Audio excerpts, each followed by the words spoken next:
This is Coder Radio, episode 355 for April 29th, 2019.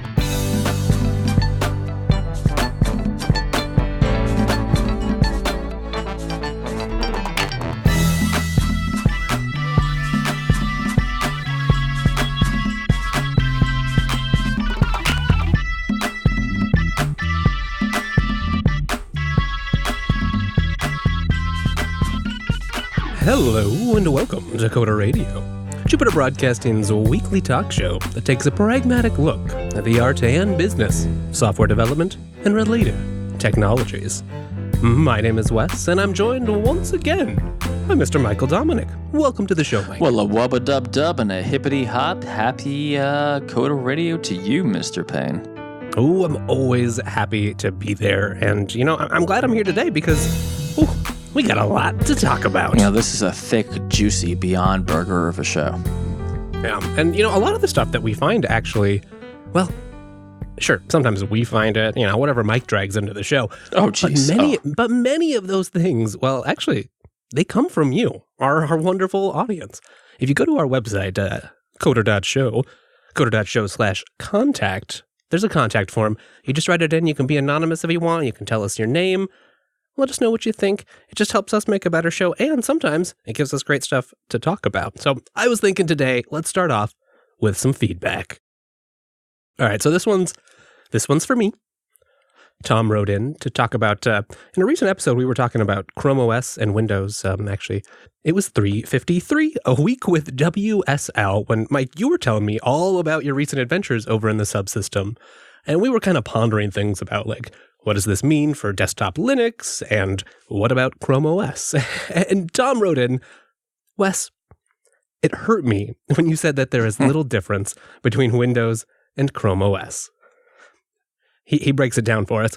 Chrome OS is open source versus closed Windows, free versus paid, an open standards-based platform, meaning the web here, versus proprietary, no bloatware versus tons of bloat, and no ads versus some small ads in Windows. Small? Small, yeah. I mean, that's up to the observer, perhaps. Yeah. And your DPI. Spam is in the eye of the beholder, but keep going. And finally, Chrome OS is Linux. So although Google's version comes with telemetry, just like Windows, Tom notes, people are free to avoid that by building their own. So we have things like Cloud Ready, which is excellent, in my opinion. And you know what? I think Tom's pretty much spot on here. There are ways in which I think about them in the same context, just in that they come from this big company and have been bundled and stuff. And, you might not necessarily be able to build the exact version that gets configured and shipped on your machine. But there are still a lot of differences as platforms, especially when you compare it to the closed world of Windows. And while they both might let you run Linux apps, they're obviously doing it in a very different way. Sure. I mean, Wes, this was directed at you, so... Chime in. Come on. The water's fine. Can I say a pox on both your houses? I think you just did. Yeah. I more agree with you, Wes, than I do the writer, but yeah, you both suck. Just go buy a XPS or a Galago or something. I don't know. If you want to run Linux. I've never, you can ask Chris, in years of this show, I've always been kind of skeptical of Chrome OS, especially when they added the sort of ability to run, and was it Android apps or Linux apps first? I can't remember. Android, then regular. It was Android, then Debs, yeah, right? I believe so, yeah. But it's basically Deb packages, right? Or... I mean, they are just running Linux applications. I haven't actually played around with how the packaging works. So full disclosure here, I'm very ignorant of Chrome OS. I had a sales guy who I bought a Chromebook when they first came out. We're talking 6 years ago, 7 years ago. Crap, we're talking 8 years ago. And he had it for 2 months, and then I just bought him a Surface because it just wasn't good enough, right? It wasn't meeting your needs. So, overly restricted, maybe. Well, he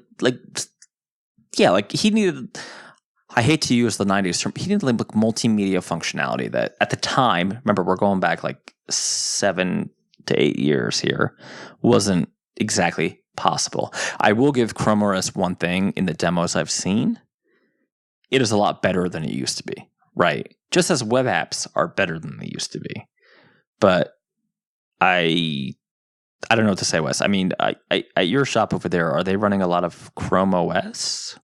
No, not that I'm aware of. It seems like its main inroads have just been in education, schools, maybe some sort of enterprise like casual handout use. Yeah, at the Mad Botter, we're Linux and Mac, and we obviously have Windows partitions for testing compatibility. We do sell some software on Windows, but I am not a Chrome customer. I am not a Chrome OS user. It's hard for me to kind of weigh in intelligently. If you had a Chromebook that was suitably powerful and had a nice Google maintained system, nice and clean, you just showed up and it works. You open the laptop, you know that they're handling most of the stuff, and you can install all your favorite desktop, Electron Linux applications, and you could have a real development environment. Would you use it? I mean, if that's the case, sure, but isn't that just like Pop OS? Isn't that just another version of Ubuntu now? I guess I'm missing something. I think the worry is not the personal aspect, I think is the nature of this, because yes, right, like personally, just on Linux. I love that. That's a great comment that you made. No, I'm not trying to be a troll. Like no, I like it. I just mean like it may be that the end users, that's not. Yes, it is an option, but they're going to get the choice of like a Windows and Chromebook or maybe a Mac, right? Like in their day-to-day lives. Sure. So I think that's where a lot of the hope around Chrome OS is coming from, is like, hey, look, it is Linux and it's becoming kind of like more real Linux, even if it's not perfect. I mean, to answer your question in I guess like a fuller way, I have never been shy about spending money on computers. Listen to the back catalog, right, folks? So I would never buy a Chromebook because I just wouldn't, right? Like, I don't know. I really will buy whatever the sexy new XPS or System 76 Linux laptop is.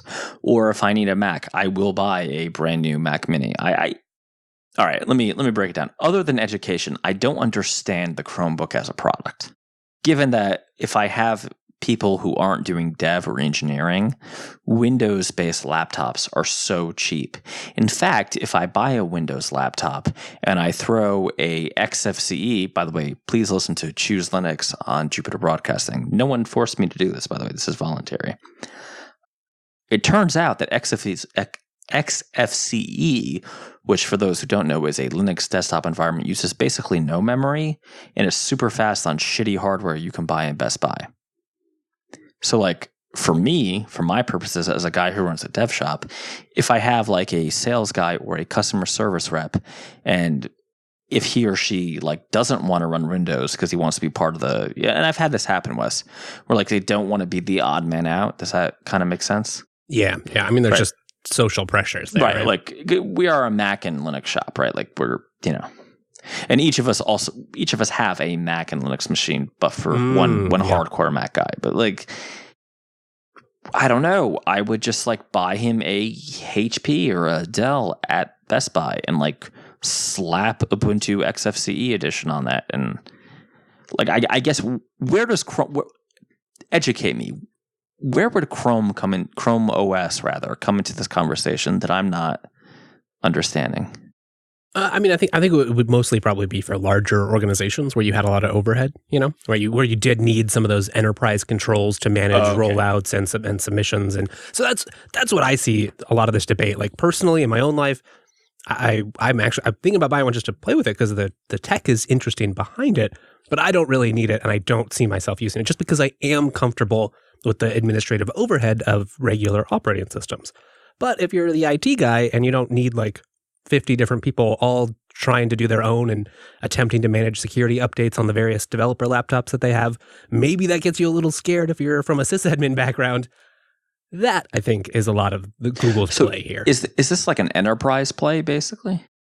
I mean, there's definitely that angle, yeah. Right? Okay. And that's same Right. in the schools, because you can, you get it out, they'll get you set up, and then the IT staff can administer it and make sure that they're wiped. And there's the security aspect of, it's more sandboxed, and it's hard to install the things you want, maybe, but as a result, people just aren't going to break them.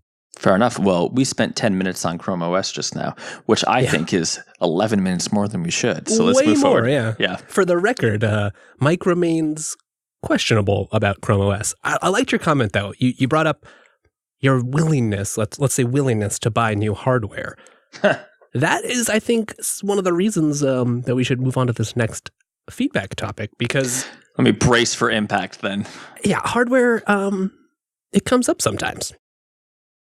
Andy writes into us, in a recent episode, you guys were talking about some people on Reddit, I'll put that in scare quotes, really hate when there are discussions about hardware. And that it's probably just, one person with two accounts. Now, I'm not that person, but I also dislike you guys talking about hardware. In fact, about a year or two ago, it seemed like half of every second episode, or about 25% of the show, was about hardware. I very nearly removed the show from my podcast app, but, well, I didn't have anything better to replace it. What I like about this is he next writes, the hosts of the show are interesting to listen to. Unfortunately, that only goes so far when the content itself doesn't interest me. To be clear, I don't expect you to change anything, as I'm just one person. If you have more listeners that enjoy what you're talking about, well, then it doesn't make sense to stop. I'm just letting you know here's one in that other column.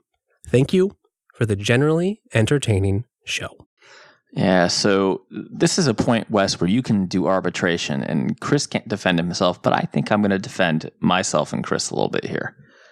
So this show is old, Wes, right? Like, you're new to it. Yeah, this is episode 355. Right. And as podcasts go, and I've been the host of the show for a long time, I would argue, before I hit his actual points, that one of the main Achilles heel of Coder Radio is that it's Coder Radio, not Linux coding radio or like iOS development radio. So it's so broad that you always end up covering a lot of things. Like we just did last episode, we talked about Erlang, Clojure. I think I threw an F# reference somewhere, right? You sure did. And before that, we talked about Rust. And before that, I think I talked about Swift maybe a few weeks ago. So the hardware stuff has been a back and forth. What I will say is I think there's a balance. For instance, this eGPU, I'm using an eGPU for a job right now. I have had a lot of people reach out to me on Twitter or via email asking details about the eGPU.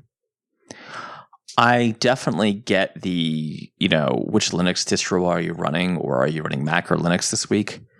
I get it. It kind of doesn't matter for the context of the show.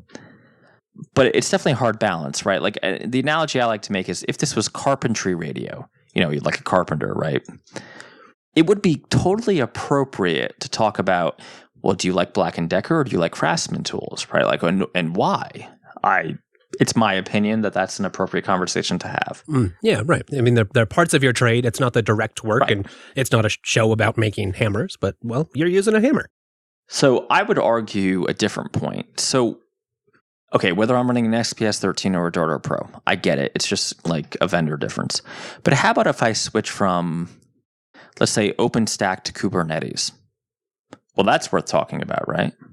Yeah, I would say so. And that would be the title of the show. So at that point, I'm going to just leave that analogy with you and say, Wes, you are the only innocent man here. You're the only non-convicted hardware addict here. Judge me and Chris for the last 6 years. Go ahead. Judge, jury, executioner. All right. Well, in my previous existence as a Just Coder Radio fan. Well, and you did host another show, though, right? Yeah, absolutely. Just thinking about it from that perspective, I think it was just, it happened to be too the nature of the hosts. So not only is it something that you need to use for your job and spend time thinking about because you're a craftsman and you want to work with good tools, and those tools do affect your ability to get work done. So you talk about it. Secondly, you're just flat out cursed. So you just break everything that comes into contact with you. So that also has led to just being hardware talking about like a little bit more. I buy laptops seemingly once a decade. So that shift things. Although maybe that might change in the future. Now that you're influencing me. Well, a little defense here. I also, because of the type of work I do, particularly in the aerospace industry, I get hardware where I do the work on the hardware and then have to ship it back. Right. So there's just a lot of transient hardware flowing through your life. Yeah, there's a lot of churn. Right.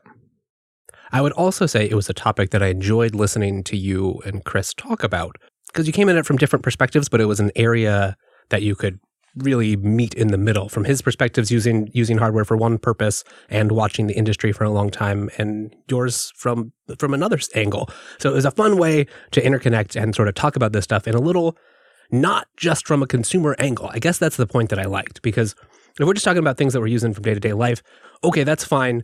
That's less relevant. But if it's tooling that you use to get your job done, to do development, to do programming, or anything in that area, I think it just makes sense. Yeah, I would add, I mean, we went into a cursory explanation about 3 weeks ago that at some point we have to talk again about eGPUs, because all of mine and Chris's agonizing over my potential ideal workstation, I might not give this eGPU back, Wes. I might just say, like, I spilled a martini on it. Everybody would believe that, right? Yeah, absolutely. Honestly, I am shocked at how good Thunderbolt support is. I know I'm taking a tangent, but, indulge me, it's Easter. I am shocked, we're 2 weeks from it, how good eGPU support is on a modern Linux kernel. Like, this is awesome. Like, I am not a big gamer. I've gone into the Telegram, into the IRC a few times, asked for gamer. But I'm I'll play like a casual 2D game, right? But for ML programming, for just like compiling big pieces of just lots of code, oh my God. If you are a developer who just spent, $2,000 and up on a laptop and you're annoyed you don't have a dedicated graphics card, honestly, and I'll drop it here, consider an eGPU. Because when you're at your office, you're at your home office, in my case, I work from home, you plug it in via Thunderbolt, it's great. But if you need to be on the road, you just run on the Intel graphics processor. Lean and mean. And you have your battery life to do your PowerPoint or whatever you're doing. In my case, it's whatever the hell the Librem Office version of PowerPoint is, but presentations, Impress, whatever. It's the built-in one to Pop OS. It's great, and I do think it's important, right? Because particularly because we have a bent towards independent software developers. If you're a one-man band, you don't want to have to spend, and frankly, we've had a history of covering Mac development and iOS development. You don't want to spend, $7,000 on a Mac Pro, which is what I'm guessing they're going to cost in June. We'll find out in a few months, and then another $2,500 on the MacBook Pro to carry. Wouldn't it be nice if you could just buy the MacBook Pro, or if you're not a Mac guy, buy the XPS or the Darter or whatever, but get the best of both worlds? Is that insane, Wes? Like, am I? No, honestly, it sounds kind of like the perfect unicorn situation. Because I have this OWC eGPU enclosure here. I can pop out the Radeon Sapphire card I have in if a better one comes out in a year, and all I have to pay for is the card. The enclosure still works. You just swap them out, and suddenly it's like buying a nicer computer with a better graphics card. It's the whole new world, right? Like I have to say, I was telling my wife, and to say that her eyes glazed over is a wild understatement, because apparently she found this boring. But I don't need to spend money on computers now. Like, I have good enough computers. But maybe I could buy a nicer monitor, right? And then in a year, I buy a nicer card to go into the eGPU container. I forgot the word. The eGPU dock. No. Case. The hell do they call them, Wes? I was just going to let you try to figure it out because I was enjoying it. I can't remember, but let's just call it the eGPU container because I like, enclosure. Docker. Enclosure, thank you. And wow, I have a new computer. But when I'm on the road and I'm giving a presentation, I still have my beautiful 8 hours of battery life. Right. I don't know. And we'll drop the hardware thing from here, but yeah, we're going to cover eGPU stuff because I think it's a game changer, especially for independent guys like me. And Wes, I think it's a game changer for you because you're amazing and we need you rendered in the highest detail possible. Yeah, absolutely. I mean, you've been making all those face swaps between me and Jar Jar, and that just takes a lot of time to compute. I made the face swap between Chris and Darth Maul. Although nothing happened, it was kind of weird. Eerily the same. Anyway, you're right. It's time to move on from that. Thank you for writing in, Andy. I appreciate that your feedback was nuanced and. Oh, we always appreciate the feedback, right? Like, keep writing in. Yeah, absolutely do. Yeah, and I like that you took into the account that people like different things, and that's just how it is. We think a lot about it too. So for something completely different, Mike, you've been trying to get us to include this in the show for like a hot minute, and I was like, what is this? I'm not really caught up. Now's the time. I'm really confused. As someone who ends up running things like Qt, the framework, I'm running the Plasma desktop, so. It's in my everyday. I've never really understood the dual licensing and like how the licensing requirements work. So, Wes, you have the benefit of, again, all these topics you are not involved in directly. I am unburdened and innocent. There is an application known as Griffin, which I'm sure a little company called the Madbotter made. Love it. It is a radar display system for fighter and now bomber jets, FYI. There was a version of it written in Qt, and then a wonderful young man named Mike called the Qt company in Boston and said, hey, we'd like a license. What can we do here? We think we're okay with the GPL, but, I'd like to talk, and if we're not, let's, before I sold anything, I'm going to be super clear. So would my lawyer. Before we sold anything. And the Qt people, the gentleman I spoke to was basically like, no, you need a proprietary license, and it's a lot of money. So we RMFR'd the entire project. And then we sponsored... Wait, the entire project? Source code base, yeah. Wow. We sponsored Avalonia, which is the cross-platform .NET open source toolkit, and rewrote the entire thing in .NET with Windows support first, and then eventually we added Linux support in about a month. So this was a major derailment for not only the project but the company. This was a tens of $1,000s loss for me personally, for my RAM. Turns out, and so funny, a listener of the show sent this video to me. And in fact, he makes IoT boards, and we're going to be evaluating them soon. There's been so much confusion for the Qt company about the licensing that they've made a very helpful, very detailed video on it. I've watched the whole thing 3 times. It's their attorney, right? It's a video made by attorneys. And this isn't, this is like a 57-minute video, so that's a lot. Yeah, this is going into theoretical cases and legalities of using the GPL and the LGPL and proprietary software. I don't want to get in a fight about proprietary software. Just right now, the way my business is, I just have to, right? Like everything's proprietary. Proprietary software is not ethical. One day you'll have that last cheeseburger.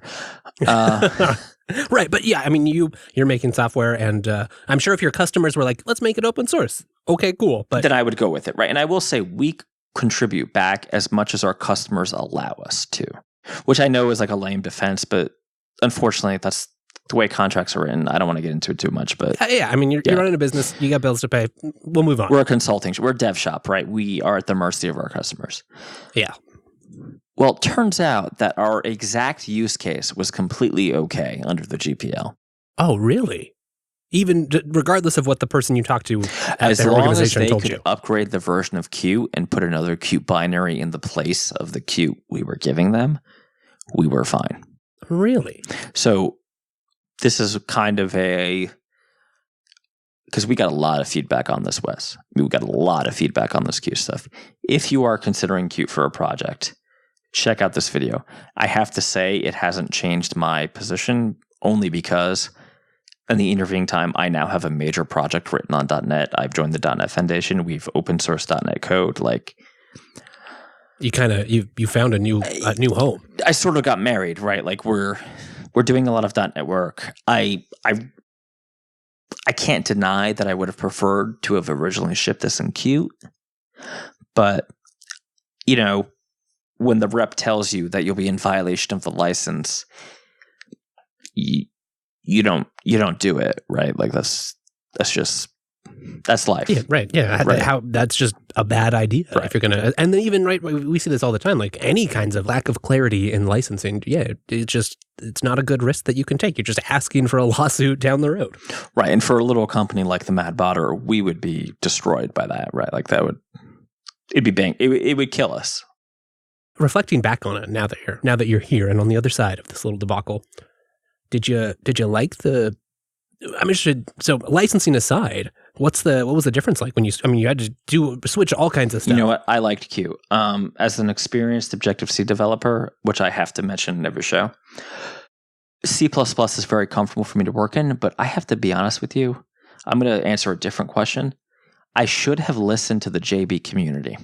Yeah, that's just always true. They were, and you can scroll up in Telegram, they were hollering at me that you are not violating the license.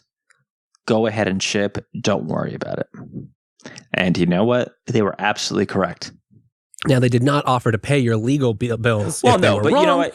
But it's good advice. The GPL is, I got to tell you, the GPL is a tough document to really understand, right? Especially the V3 version with the TiVo. Anti-TiVoization stuff. What is TiVoization, right? Like, is it if I show them a demo on a computer that I own, is that like TiVoization? It's all crazy. I would say that it's funny. The things I like about Qt are not the things the salesmen want to sell you on. So, like, yeah, just maybe expand a little bit on that last point. So, what the things you like versus what they're actually trying to make money on? Sure. So a lot of effort has gone into like not have you write in C++ for Qt.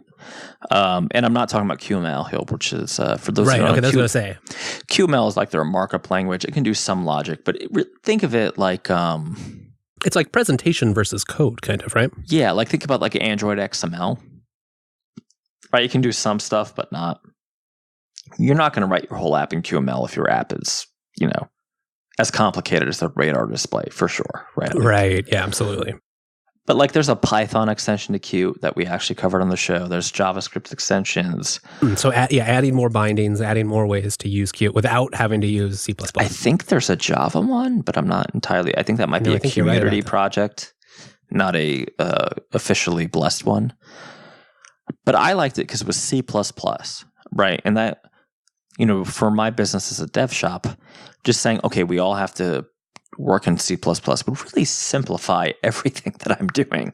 Yeah, and I imagine that there's, that's not an uncommon choice in some of the areas that you're playing with in aerospace or aeronautics. Right, keep in mind, stuff. like, I mean, we kind of gloss over this, but like we build web systems all the time, but like our niche is really aerospace.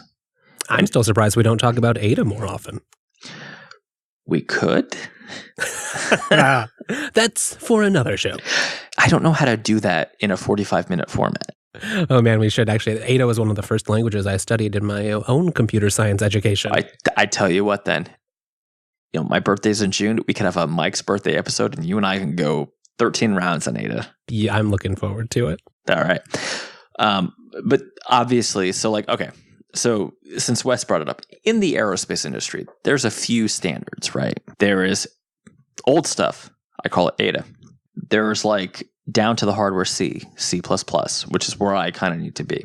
There's .NET. There's like a lot of .NET. Oh, really?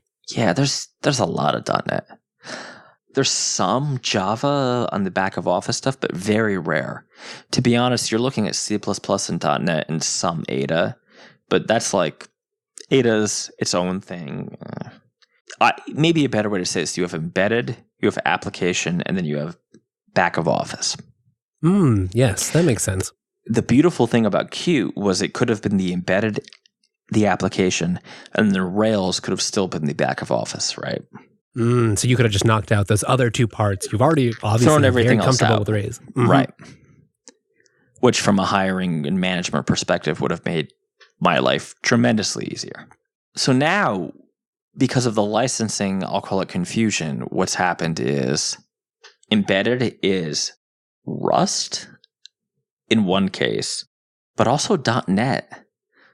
because it turns out Microsoft will throw money at any problem you put in front of them. Wait, really? I didn't know you could do embedded with .NET. You can do near native performance C# and F#. Wow, and is that still with like garbage collection in that, or is like a more minimal runtime? That's a simple question, but complicated. Yes, you do have garbage collection, but not the normal garbage collection you have on right. It's different algorithms, a different garbage collector targeted for that. You also don't have the entire .NET ecosystem to work with. There's a NuGet, right? There's you can't pull in a NuGet package and be like, oh, great. Like, it's very constrained. But if you use a constrained subset of the language and dependencies, then yeah. Well, and frankly, I've been unfair. When I said C#, yes, it's possible, but I really mean F#, right? We do F#. Ooh, I love that. Yeah, because it's performance-wise, you're already paying a penalty for having the CLR, which for those who don't know is the Common Language Runtime, which if you're a Java developer, you have the JVM between Java. Yeah, okay. So Google it if you don't know. And we do some .NET applications. A lot of, like Griffin itself is a .NET application. And we do some line of business apps, which could easily be written in .NET instead of Rails, right? But it didn't. Like, that's where we are now. So the only difference is between what I've just described and what we're doing is like our back of office is Rails for reasons that we have our own stuff that works in Rails and it's great. I don't understand, and maybe this is where Wes can help a little bit, why there's so much complication around the licensing of Qt. I mean, even ignoring all the stuff I said about the CLR for .NET, like ignore the technical details, which is weird for a show called Code Radio. The fact that you can call a Qt rep and get a straight answer on something feels like a problem. Like, I don't know. I'm from New Jersey, right? If I ask you a question and you don't answer my question, like, I think it's because you want the right to sue me later. Right. Basically. Yeah, that makes sense. So Wes, I don't know. What do you? I just threw a lot of data out. What do you think? No, I can certainly understand why it would be attractive. Yeah, C++, and even outside of that, there's plenty of bindings for things. I can see why why the base fee might be a lot because obviously a lot. It's all also GPL, so they have to have some sort of revenue stream, and that is why your point makes so much more sense. Because why?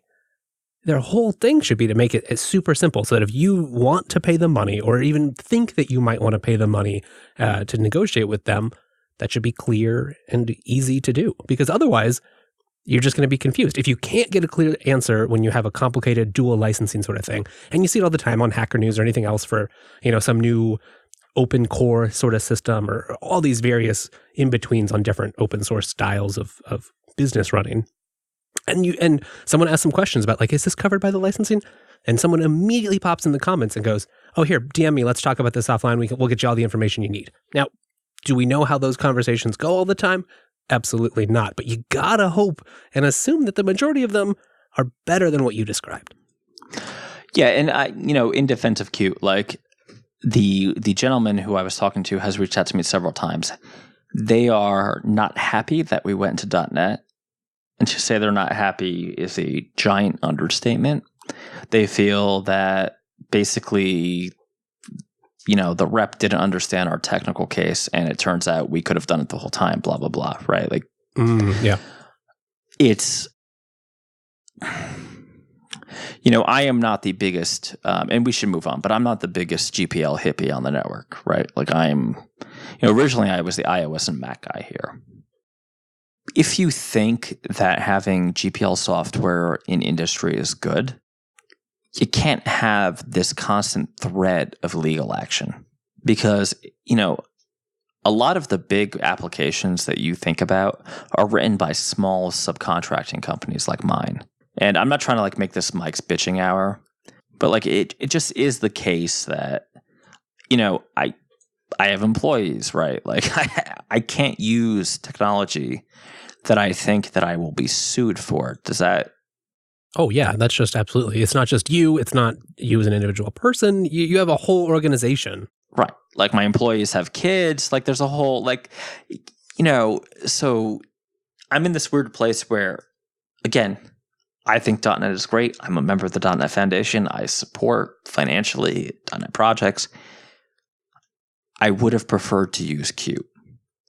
But because of the legal risk, I didn't. And, I'm not, quote, a member of the open source community. I don't think I am. That's Chris's thing and maybe your thing. But I think y'all should think about that before you... I don't know, like we have the RMS stingers, right? We have the RMS sound bites. And it's like, well, the answer to that is I'm just not going to use it. Right. If it's so difficult or off-putting, then... Or scary. If you can't give me a straight answer, right? Are you going to sue me or are you not? Yep. Yeah.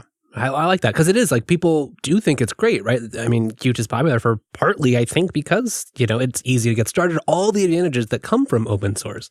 But you're right. Many businesses find the GPL to be toxic. And I think just some of this uncertainty is often the reason why. Even if you get past the philosophy, even you're like, yeah, you're right. I do want to give back.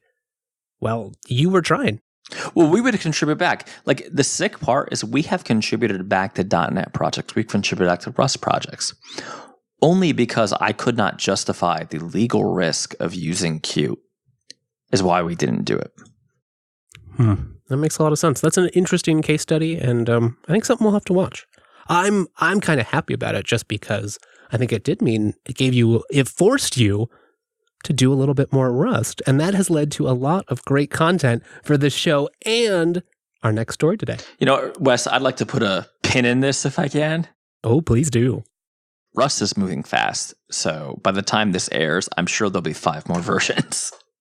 But in Rust version 1.33.0, it adds pinning. Wes, are you familiar with pinning? I mean, I think in the general case, but not for Rust. So tell me about this. So I'm going to, again, this is a 45-minute radio show, so you can pin a certain, let's say, object, which do not throw things at me, Rust people. Let's say data structure. Yeah, that's a better term. And so just to clarify up about it, this is a Rust-specific thing called pinning, not related to dependencies or like the other things I might think about. This is in the language, but you have to be on Rust 1.33 or up, right? So basically you have a pin type and an unpin marker trait, which there's a lot of words there. So basically the object, actually they use object. I'm surprised they use object and not data structure. That's very interesting to me in the documentation. Basically making something a pin means it will not move in physical memory. So let's get our oscilloscopes and let's get down into our RAM, boys and girls. Literally, the object that you have created as a pin is not going to move on the physical RAM. That's in a simplified version what's happening here. Yes, I know there's different cases for swap. Please don't email in. But yeah. Right. Yeah. The different levels of memory and the abstractions that you're specifically writing towards. So why did this stand out to you? I mean, I can see how it might be useful, but even as this blog post said, they say this feature will largely be used by library authors. And it makes me wonder, what are you doing with it? Nothing yet. But, and then bringing it back to .NET. So .NET introduced async await, which is an easy way to do concurrency where the code looks procedural, but actually like spins up a million threads and does whatever the hell it needs to do. You might use this for long running operations, for network calls, for if you've ever worked with BLE, you probably use it a lot because Bluetooth low energy is surprisingly not reliable. No, not at all. Not at all. And we've seen that pattern, right? .NET developed it or fleshed out at least that implementation. Microsoft came up with it. Yeah, but we've seen it move. Yeah, like you can do it in JavaScript. You can do it in Python. Java has it now, actually. Yeah. For some weird version of it. So this is the first step, or maybe not the first, but this is a step towards async await in Rust, which you may think, okay, why do we want that in Rust that's usually used as a lower level language? But think about it. Do you want to write all these cases, or do you want to have something, that in 6 months when you come back to read the code is a lot simpler to understand? Yeah, it's a nice option, right? Maybe in some hot inner loop somewhere you can't use it, or you need to roll your own locking and threading and all that. But if you don't have to, right? Because basically this stuff all generates these complicated state machines and callbacks. I don't want to write that. Well, right. It's going to be like .NET, where there's a bunch of crazy cases where async await makes no sense and you have to write everything yourself, just like you used to. But for 90% of the cases, this is the answer. And it seems like it could be especially useful in Rust as, it's already lower level. So if this can make something just a little bit easier, as you said, to come back, to understand, and to work on again, I'm all for it. Yeah, I think it's a great addition. I'm very curious to see how Rust is going to implement async await. And I think, we're just going to have to wait for that. But I have lots of questions about how that's going to work, particularly in an embedded context. Yes, you might have a lot of concerns about and the answer how that maybe works. It just won't, right? But we'll see. Interesting. That's certainly an evolving story. And, as you said, Rust is moving fast. That might be a feature. That might just be the next thing that I really have to just bite the bullet and dig more into Rust. That's right. So I hear you're writing this new hot language from Microsoft, Wes? What's going on here? Yeah, Rust. That's so old and busted, Mike. I'm writing Bosque. I don't know if we decided how to pronounce it. Bosque. I don't know. Who knows? Bosque, yeah. Bosque. And it was just announced this previous week. It derives from a combination of TypeScript-inspired syntax and types, plus some ML, meaning the ML family of languages, not machine learning, and Node and JavaScript-inspired semantics. And the words of my cousin Teal, your words mean nothing to me. Basically, it seems like, and we should be clear off the top, as they say, as the project lead himself says, this is a research project. It's not meant to be your new production language. It's just something Microsoft's playing with as ways to start exploring how to make programming better. And that actually seems to be one of their big pushes here, because they're almost preaching it as a new way to approach programming. So there's a paper that's out by Mark Maron, and he calls it out right at the top: regularized programming. And the comparison is to the old style of what was called structured programming, right? I don't love the way it looks, but I think there are a lot of interesting ideas here. And I think in the spirit of, a lot of people that I find inspiring, I think that the regardless of the specifics of this implementation, which we can talk more about because there are some interesting concepts in here, I think the main goal of trying to reduce complexity and making and designing languages with that as one of the primary motivating factors is very much something I like. I have been reading, I read through the GitHub, I've read both the articles we have in the show notes. What is new about this language? I mean, it's taking the ideas and the concepts in terms of, methodological concepts of strong typing and those of functional programming and just basically merging them together. Like, what am I missing, right?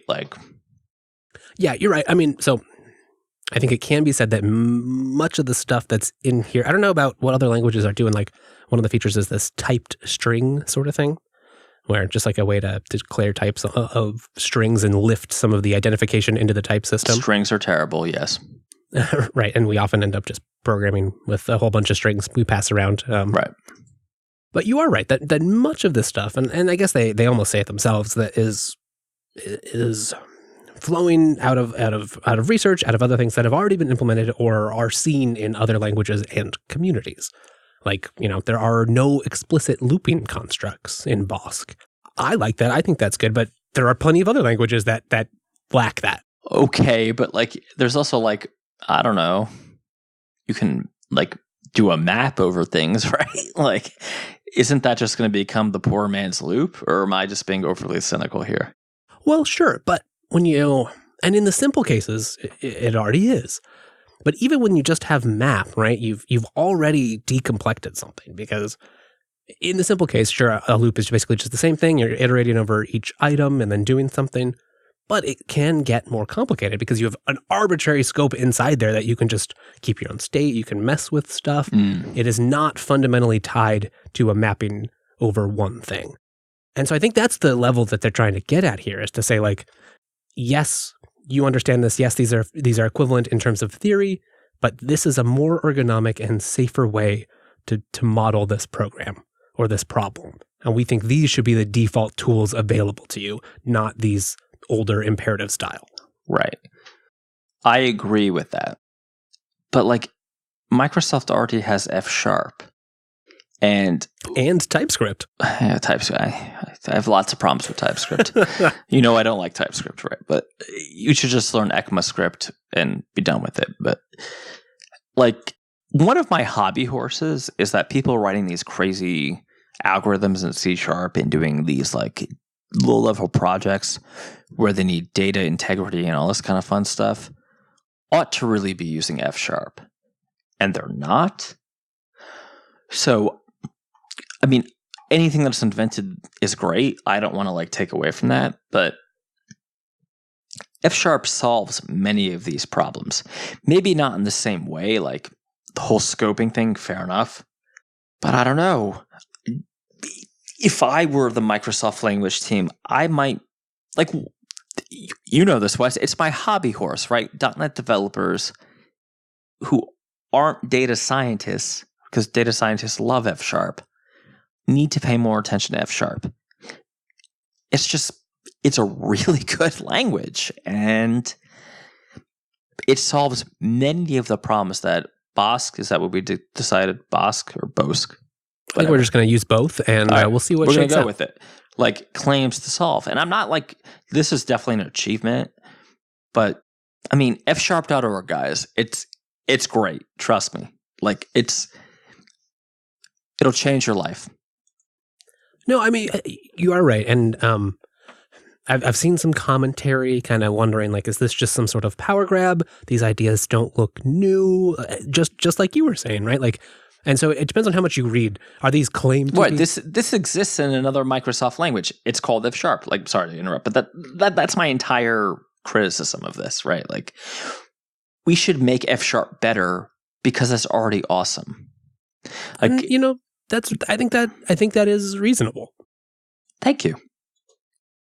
I will say I do believe that there's value in further exploring this stuff. Oh yeah, no. I'm not saying we shouldn't have new languages. I'm just saying, like, it's frustrating maybe that energy is being spent here, but not necessarily like you're saying, like, we could be evangelizing more for F# and talking about F# with some of the time that we're using right now, even here on right. this. So let me make an argument by parallel, right? When Canonical did a bunch of crack and decided to make Unity. I remember the days. That was a bad idea that did not work out. I mean, I think some people, Unity 7 lovers, would perhaps disagree, but you're right. I mean, they're no longer doing it. Right, but you could re-implement the Unity style in GNOME very easily via extensions. And I'm sorry, non-Linux users, but go down this road with me. There is a limited amount of deep engineering expertise to be used.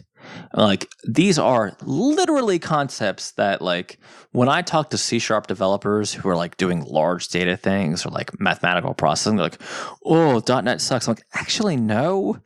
It's C#, it just isn't meant for this, right? C# is an object-oriented language that is meant to build you a pretty battleship-grade web application. And these days, a server app if you want to do ASP core. Or even back in the day, ASP.NET. Right. But it's not necessarily there to do your like high-level data processing pipelines. Mm-hmm. Right. There is a solution, and the beautiful thing about .NET and the CLR is you can mix F# and C#. You can have an entire module in F# that just like does all of that. So like if Bosque, I'm calling it Bosque, I just made a decision, is better, fabulous, right? Like I am all, I'm using Rust. It's hard to be more hipster than Rust. But it's weird to me that the same company, like, JetBrains has Kotlin. They're not like competing with themselves, right? Yeah. So like, where does F# and Bosque begin? Like, from what I've read on the GitHub page and the commits, Bosque is maybe a more pure implementation where F# is kind of in this weird space of having to be married to, like, we have to be compatible with the CLR and C# and blah, blah, blah. Yeah. So I think there is that, like, it is, they've built it on top. I think it's implemented mostly in TypeScript right now. So it's built on a different runtime, which is kind of interesting. Also, I would assume that Bosque in particular probably doesn't run hardly anywhere in the future. Like, I don't know that it will go anywhere. I bet we will see some ideas filter into F#. I mean, that's a damn shame, though. Like, as like I am if I'm a shill, I'm an F# shill, right? Like I don't want Bosque to die. I would love Bosque to become one of these languages that compiles into WebAssembly. Is that crazy? No. I mean, I think that's on something that they're interested in. So it is. I think it's just an interesting. I mean, just that we hadn't talked about this at all, and that you had these thoughts, and we have disparate views here. Even if this isn't the thing, isn't the next playground, clearly people care about this stuff, and maybe that's enough, right? Like, so focal point, and they've already had a lot of issues opened up on the GitHub project, kind of reflecting on that. How are we going to do, right? There was questions about how might this language handle asynchronous programming? So there's lots to be left there. I don't know. I think it is trying to still find the right fit of, how do we combine all of these new ideas that different languages have, and what does it look like to have all of them in one place? And can that be simple, functional, and pleasant to use? No, I think it's great. I mean, Wes, can I make a crazy prediction that we'll cover in a year from now? Yes, you can. I think what's going to happen is that functional programming is actually going to become the default. I sure hope you're right. I think last week we talked about Dr. Armstrong, right? The creator of Erlang. And he had a paper, what is it? OO sucks, or right? Oh, is that right? Yeah, there's one of his older blog articles. I think he's right, actually. The more complicated applications I've had to write, the less and less I've wanted to architect things in an object-oriented way. I really do believe that, like, if you're a young developer, because we get this email all the time, learn an OO language like Java or C# just to be, marketable to... Yeah, you got to be conversant with these because they are the dominant paradigm. Well, there's hundreds of millions of lines of code in them, right? Yeah, you're going to touch them. The future, you know what? Ring the bell, Wes. Ring it. Wes was right. Ooh. It's going to be functional. Things like Clojure, things like Rust, things like Haskell, F#. I have to throw my F# in there because I'm defending it to my bloody death. That's the future. Like, I can't tell you. I write tons of code for clients. I write tons of code for myself, tons of open source. And for me personally, at this juncture in my life, it's always the functional code that's most interesting because it's the algorithmic code. It's either doing the crazy 3D file processing, or it's doing the I have a new ML project coming on in a few weeks. Like, I don't know. OO is for GUIs. Send your hit mail to wes@jupiterbroadcasting.com. Well, and then even there, I think, you're right. I mean, it does pair well with their things like, it just has existed there for a long time. And there are good parts about a lot of the standards that get associated with object-oriented programming. I think, the push towards polymorphism has been really good, and that generally has made programming better, and we have better ways to do abstractions. So I think we've learned, right? We've taken stuff like type classes or traits and been able to have that sort of stuff a la carte without having these imposed hierarchies and this rigid style. I also think you're right that frequently you can find, while it may be foreign and look just overly terse, you can get a really good coupling of the problem domain and then the code that's used to represent it. When you've abstracted it well and you're using some of these functional paradigms, because more and more it does look like just a data pipeline process, and you can understand in decomposed steps. Because composition is so important in functional programming, it's then easy to decompose and understand what each step is doing. Compare that with a whole bunch of different objects all pulling strings on each other. It's just madness. Well, no, I think you're completely right, though. I mean, in terms of functional being better architected, but I think we should move on because I feel like we're getting, you know what, Wes? My beard, do we even want to say it? I don't want to say this on the air. You know what? I'm going to say it anyway. I have gray in my beard now. Ooh, you're so distinguished, Mr. Dominic. No, you know what it is? I'm a has-been. Just like Objective-C, which is still the one language to rule them all, one language to bind them all, one language. Never mind. What about, you know what I hate? Other than Swift developers, of course. What do you hate, Mike? Do you know? Thank you. I hate when I accidentally commit my AWS secrets into my damn GitLab account. Yeah, don't we all? It's a B. Yeah, and I saw this thing out from AWS Labs, which is part of the AWS's open source work. Yes, it exists, if you didn't know that. Actually, they do a fair bit that you just don't always hear about it. I thought they hated Linux. Wait a minute. I thought they just forked everything and just went on their own. Ooh. Yeah, unless you follow their developer blogs, it can be sometimes hard to notice all the open source work, but they employ so many people and obviously are built on so much open source technology. You kind of just have to end up giving back. I've played with a couple other sort of solutions for this, like what's it called? I think TruffleHound is one that basically just looks for high entropy strings in your repositories and alerts you to them.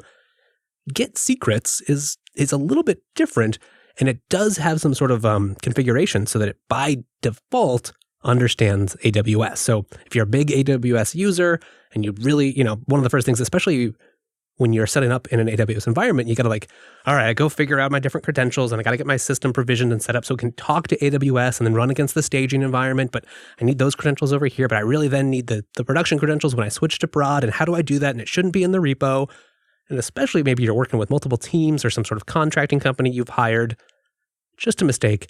And if you've ever had to go back and clean up secrets out of a repository, secrets are annoying. I have not used git-secrets, but I just thought it was neat that there was a semi-first-party solution from Amazon for this. I don't know how easy it would be to make this work for secrets for other cloud providers or other projects. Maybe go give it a try. Or, dear audience member, perhaps you have a preferred solution for this. You've already got it integrated with your CI system because you're just that cool. Let us know. coder.show/contact. Now, Mike, I know you, being the generous soul that you are, well, you've got something of a contest going on, don't you? Yeah, so I would prefer that my son not die in floods or, arid landscapes. I'm going to second you on that one. Thank you. And this extends to everybody's children, right? Sons, daughters, whatever. So we at the Mad Botter are sponsoring a little competition. Now, you have till the end of May. If you are a high school or middle school student, or indeed you know one, please share the info. Write up with a technical diagram and a project synopsis your plan to combat global warming using Linux. Now, the using Linux part is important. It has to be using Linux and preferably open source software, but the condition is using Linux. We're going to pick one winner from the high school bracket and the middle school bracket, and each winner is going to get a Darter Pro from System 76. This is on my dime. I think we're going to do these about once a quarter for kids. We will be verifying that you are actually a high school student or a middle school student, of course. But, if you're listening, think outside the box, right? Because Wes and I talked a lot about, what did we talk about? F# today and a few other languages. Don't think that you have to be married to what we've talked about.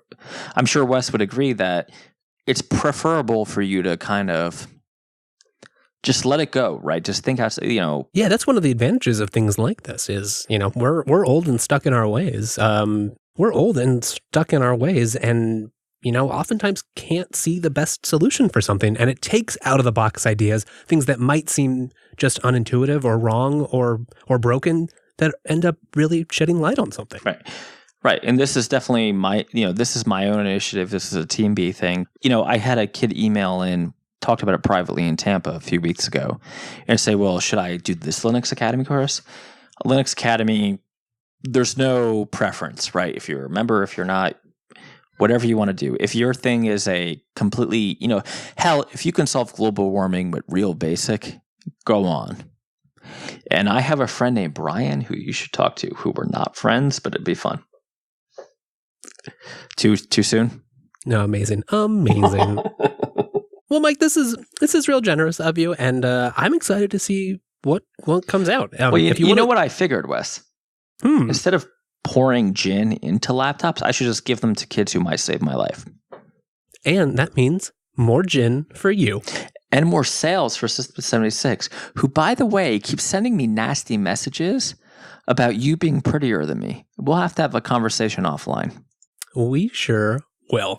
Well, if you want to go find out more, of course, you can find that stuff in our show notes, coder.show/355. Or, well, you can just follow Mike's wonderful company, The Mad Botter Inc. on Twitter. They're at The Mad Botter Inc. Mike, you're on Twitter too. What's your handle? At Jumunuko. I'm there as well. I'm at Wes Payne. You can also find, well, the whole darn network, and with, links to all the other hosts that are on there too, at Jupiter Signal, or just head on over to jupiterbroadcasting.com. That's going to be it for us today, but if you want more, you'll find the whole catalog there, and you'll find the calendar where you can come join us here for the live show every Monday. Thank you so much for joining. We'll see you then.